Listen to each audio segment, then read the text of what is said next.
Right in this general area, we could very well be standing on millions of dollars in gold and silver.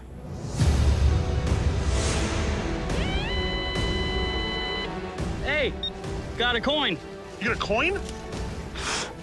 Get the hell out of here! That could have fallen right out of Bob Dalton's pocket. Look at this! Yeehaw! Wait, what am I looking at? You're looking at a Dalton treasure map. Hey, Josh, I got a big hit right here. Does feel like a hinge.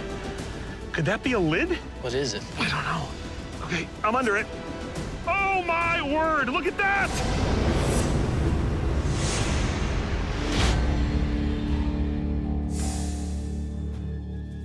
The Wild West didn't get that name by accident. It was a free-for-all on a ragged frontier where lawmen were famous and outlaws became legends. And in the late 1800s, the most wanted criminals on the range were the Dalton gang. Brothers Bob, Grat, and Emmett Dalton started as marshals, but traded in their tin stars to rob trains, stagecoaches, and banks, leaving a trail of mayhem in their wake.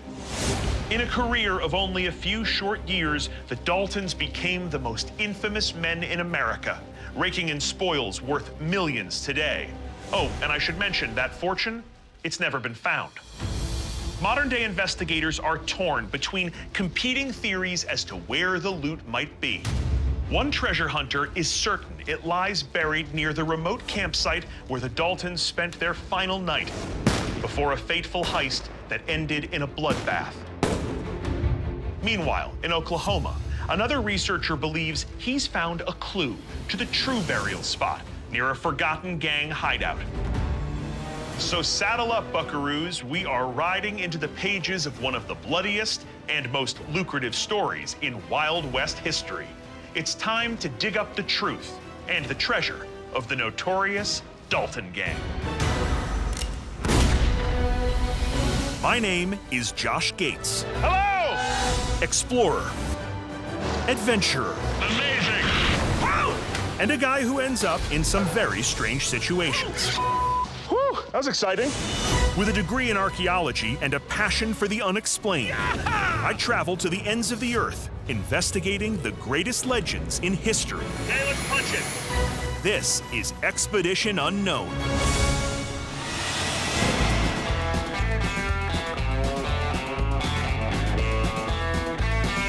This is Kansas. Feel the adventure.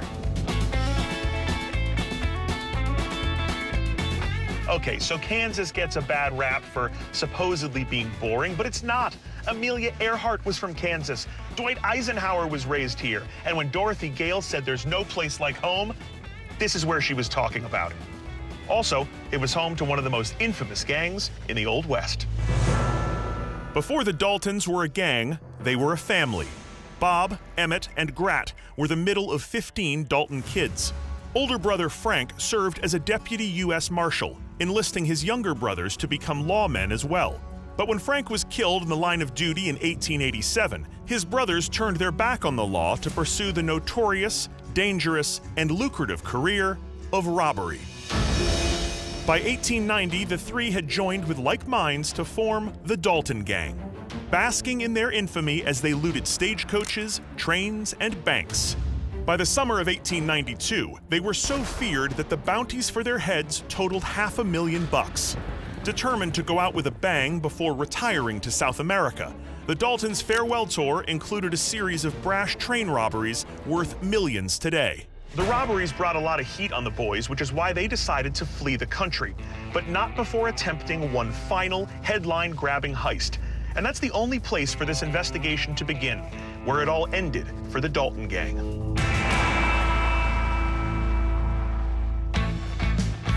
Founded in 1869 as a trading post, Coffeyville was once a bustling frontier town, and once a year, it still is.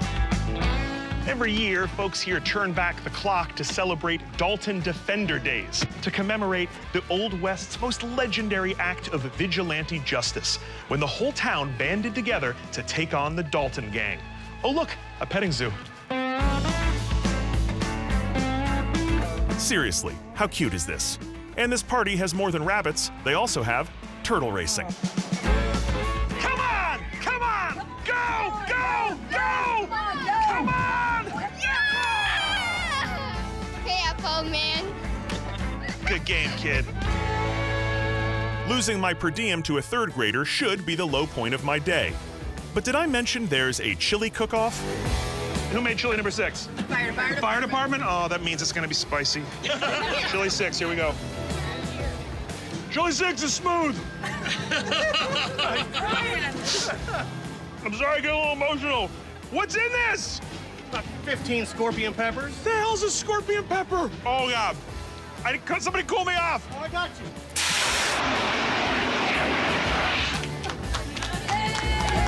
I can now tell you from experience, first responders are the real heroes. But I digress. Okay, so back to why this town is celebrating. It's because on October 5th, 1892, Bob Emmett and Grat Dalton, along with gang members Bill Powers and Dick Broadwell, rode into this very town. Their audacious plan, rob 2 banks at the same time. And right on schedule, several townsfolk playing the dreaded outlaws roll in to begin reenacting the robbery. 3 of the gang members quietly entered the old Condon Bank behind me, looking just as it did back in 1892. Put your money in his bag! Meanwhile, on the other side of the plaza, the other 2 gang members strode into the First National Bank, and for a few minutes, it seemed like everything was going fine. There's money coming. Let's go. That is, until a local spotted one of the gang members in the bank. Dalton, we're robbing the bank! There goes the element of surprise. And not long after that,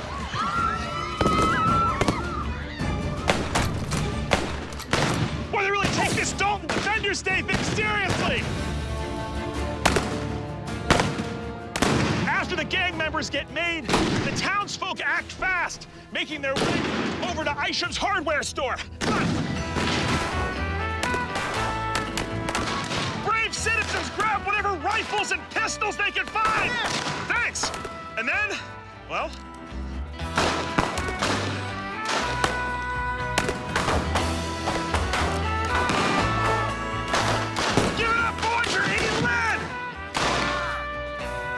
in reality, the Daltons were mostly in their 20s, but you really got to hand it to these guys. Commitment. Meanwhile, directly across the plaza, things are heating up. Bob and Emmett make a break from First National Bank and claim their first victim of the day, a local named Lucius Bolton.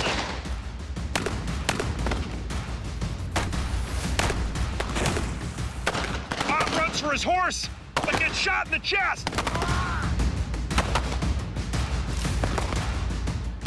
Emmett stops to help, but ends up riddled with bullets.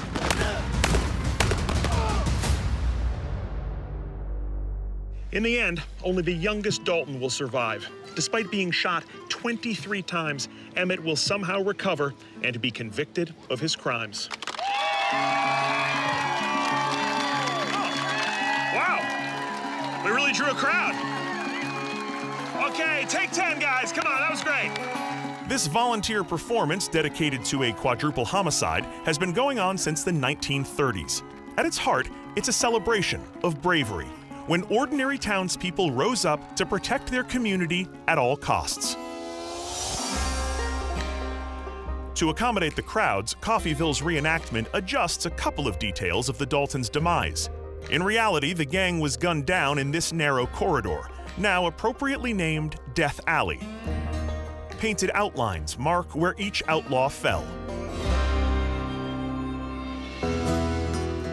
The alley happens to be right outside the impressive Dalton Defender Museum and its exhibit devoted to the heroes and criminals from that fateful day in 1892.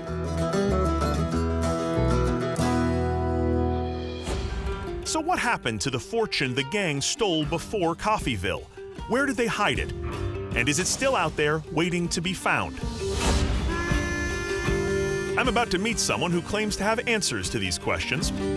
Just south of Coffeyville, only steps from the Oklahoma border, I meet up with treasure hunter Justin Finley. Justin, Josh, how's it going, man? it's going great. Nice to finally meet you. Nice to meet you too. Nice horses. Thank you. I like your new hat. Oh, thanks very much. I got it in a gunfight. Ah, It's not important. Let's talk Dalton treasure. yes. Question number 1. Does it exist? Yes, it does. You're confident. Absolutely.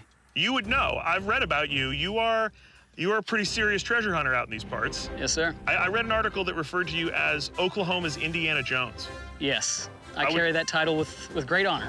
In Oklahoma, Justin found a 16th century Spanish coin and a medallion that could be even older. Not bad, kid. How old were you when you started? 10 years old, actually. Wow. But you are afraid of snakes. Well, that's why I got my snake boots on. He really is Oklahoma's Indiana Jones. Okay, so, Indy, where's the treasure? The treasure is going to be somewhere over there in Onion Creek. All right, Onion Creek is a place that comes up a lot in this Dalton story. The idea is the night before the ill-fated robbery over in Coffeyville, they camped at a place on Onion Creek. Yes. And the story is that at that campsite, they buried a bunch of money. Yes.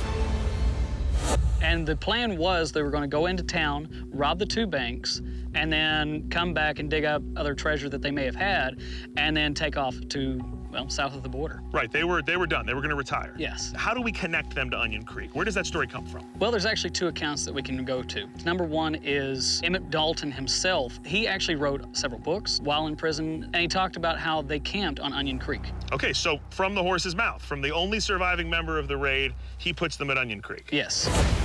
After being shot and captured in Coffeyville, Emmett Dalton was imprisoned, eventually making parole in 1907. Upon his release, he went, where else? Hollywood, becoming an actor and best-selling author. Despite being closely watched for the rest of his life, Emmett never attempted to recover any hidden treasures.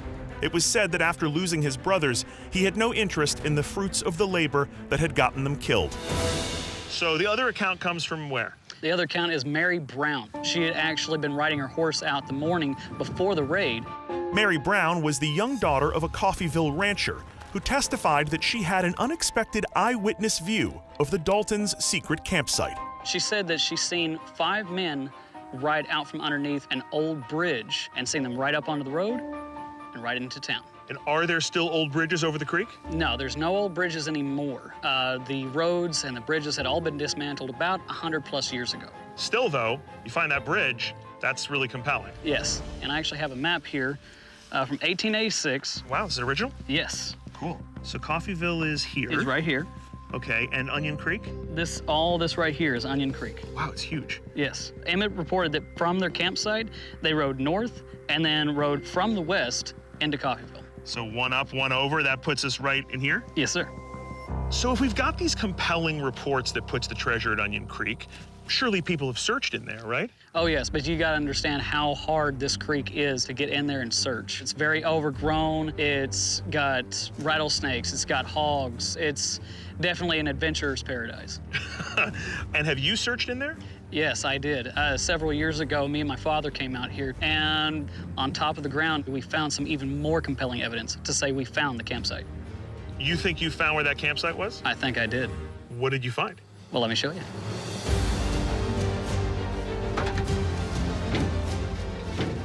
All right. Okay, what do we got? We have, What? so this is a gun holster that we found, along with a whiskey bottle.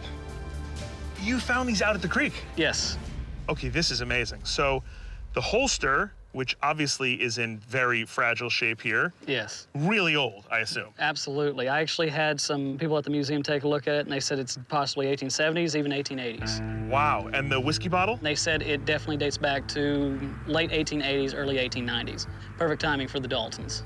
And look, if this is from the area around their campsite, could this be one of the Daltons' holsters? I believe, actually, not only could it be, I think I know actually whose gun holster it is. How's that? Well, not only is there an account in Emmett Dalton's book where it talked about Grat threw away a gun holster that had broken on the trail, but also in the death photos, you see that Grat only has a right holster on. That's insane. If this was Grat Dalton's holster, then the rest of the story could be true. The Daltons did spend their last night on Earth at Onion Creek, and perhaps buried their stolen millions there as well. Now, you weren't in there with metal detectors. Not at all. So were these just on the ground? These were actually on top of the ground, but they were entangled in some tree roots that was actually on the banks of the creek. And what about the old bridge? Any sign of that? Well, found some old railroad ties that were in the area. That makes me think that there may have been a bridge right there. Maybe there's an old bridge, maybe there's a whole bunch of treasure. That's what I'm hoping for. Let's ride, come on, Got it. let's do it. Yeah, come on. Come on, kid. Yeehaw! Woohoo! The Dalton's right again. Dalton's right again.